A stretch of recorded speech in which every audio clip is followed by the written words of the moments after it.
Hey everyone, I just popped in, got back from the comic book store. Thank goodness for after school programs. Now I have like an hour free before I have to go pick up my daughter. So I can actually show you what I picked up today at the comic book store. This is the bag. To get my 25% discount, they charge me ahead of time to make sure that they get their money. Otherwise it would be a 20% discount. So for an extra 5%, and then I always get more on, and I still get my 25% discount on anything I buy at my shop. So, and I got a lot. So let's see. First off, I got Flintstones 2. I read Flintstones 1. It was pushed upon me by one of the guys at the shop, or highly recommended by him. So I bought Flintstones number 1 quite a while after it came out, and I liked it. I found it really weird because other than some visual links, I didn't feel like it was the Flintstones at all. But it is an interesting comic, drawn by Steve Pugh, kind of a artist I kind of like, although this is not his best work, I would say, but it's interesting. So I thought I'd hop on issue number 2. I think issue number 3 might have come out today, but I didn't see it at the shop. But it's fine, I'll just read issue number 2 and see if I want to read issue number 3. And then, this was really dumb of me. I think the guy at the shop maybe ordered this because of me, just knowing I'm looking for kids comics. But this looks like it's for much younger kids, called Boo. But I bought one issue. I'm not putting it on my pull or anything unless my daughter utterly loves it. Hopefully it's a done-in-one issue. Published by Dynamite. It feels kind of thin. Maybe it's just on thin paper. It does say the end at the end. So hopefully my daughter will enjoy it, but not really want to add it to our pull. I don't really feel like adding on a $4 book that is not one that I also like. If we both like it, then it feels sometimes worth $4, like Lumberjanes, but even that always felt a little too expensive. Speaking of $4, I couldn't resist what I read about Skyborn. Now I wonder if I got the main cover.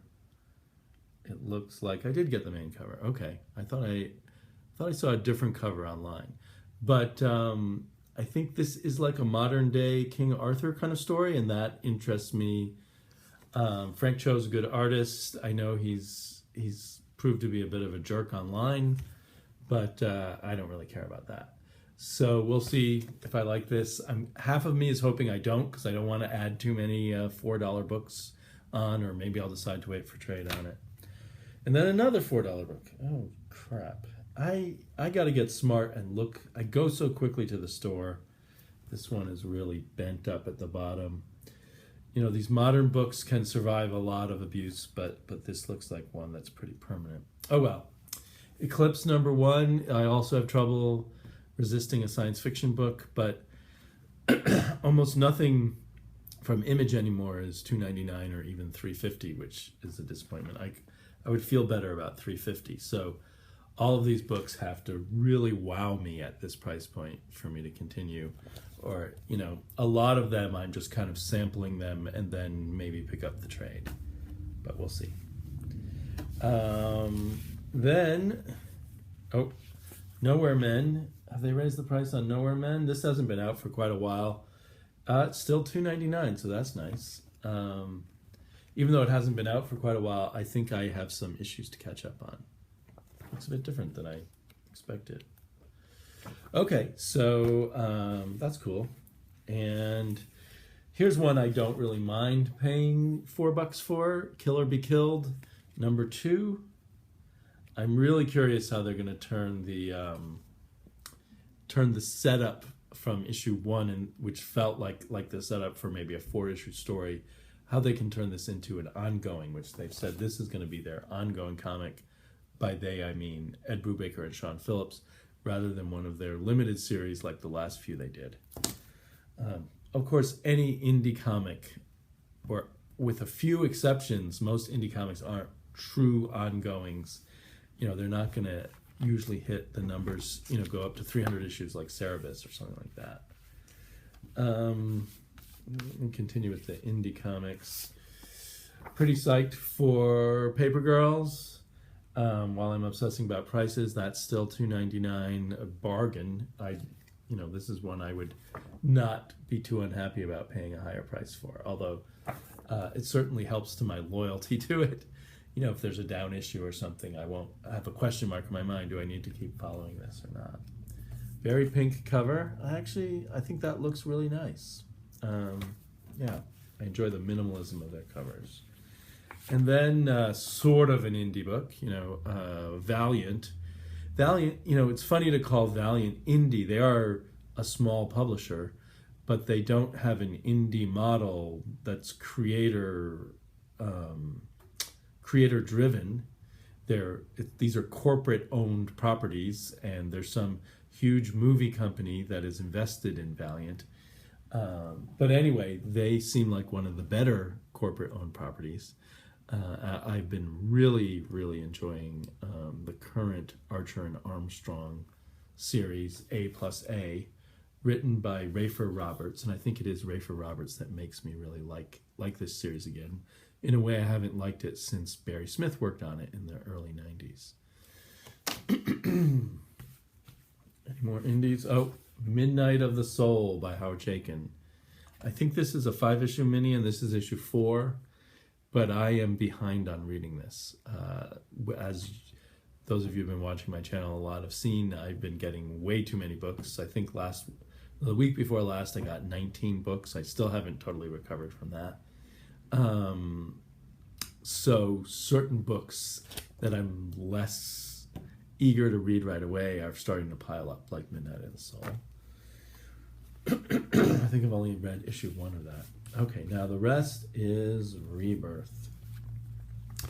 We got Supergirl #1, continuing the confusion that is Rebirth #1. So we just had a Supergirl #1 last month. Feels like maybe 2 weeks ago. It was very good. So I'm less excited about the artist on here. I know some other people are more excited by this artist, but there's something about those cutesy faces that I have a problem with. But my daughter specifically requested this. I think I would have gotten it anyway, now that I'm so into getting everything from Rebirth. I did pick up and flip through Cyborg, and for the moment I'm not getting it. The art kind of turned me off.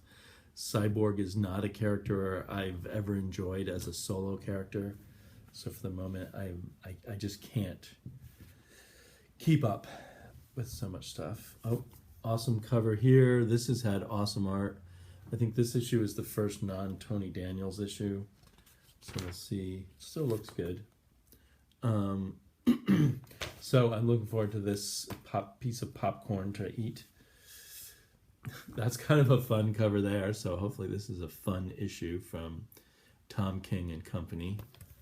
The artist is Reyes. The artist is Ivan Reyes. Is that the main Reyes, or is that his brother? I'm not sure. Okay, and did I accidentally get I gotta pay more attention when I'm at the comic store. I don't like getting variant covers. This must be a variant cover on Aquaman. It's kind of cool, but it's not my thing. Oh well, what am I gonna do? So yeah, Aquaman and Superman are gonna meet up and have an argument, no doubt. Nightwing. Really looking forward to this. This has been really strong so far. So it's still the same artist. Yep, I'm really loving the art on here. Presumably, I think this is a twice a month one, so presumably the artists, they're gonna have to switch out artists. But really been enjoying Fernandez's work. Speaking of artists, this is an issue of Green Arrow without either of the 2 artists who've worked on it so far. Byrne, could that be John Byrne? No. Someone named Stephen Byrne has drawn and colored this. Anyone heard of Stephen Byrne? I have not. So we'll see what's going on here. I hope it's not like just some kind of fill-in issue. Their art looks very different. It looks a lot more like Gotham Academy or something. And finally, I've got Superman. Superman and Superboy. I assume this is going to be the climax of our little story with the Eradicator up battling the whole family on Mars. No, on the moon. So I'm pretty psyched for that. So that's a ton of comic books, some of which I'll read right away, some of which I will probably leave for later. Anybody out there in the community going to Rose City Comic Con? I will be going, and I will be hosting Matt. Wednesday Serial will be staying at my house and going to the con with me. And I don't know, one of us will be forcing beer upon the other. And we'll also probably meet up with Eric of Longbox Review, the podcast, and the YouTube station.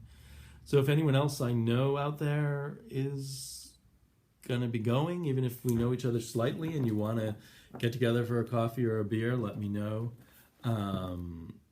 Otherwise, I will no doubt report back to you on that. I may have time to put in another comic book thoughts video before the con, although I imagine that's going to get in the way of some of my reading. So anyway, talk to you all later, and have a great comic book week.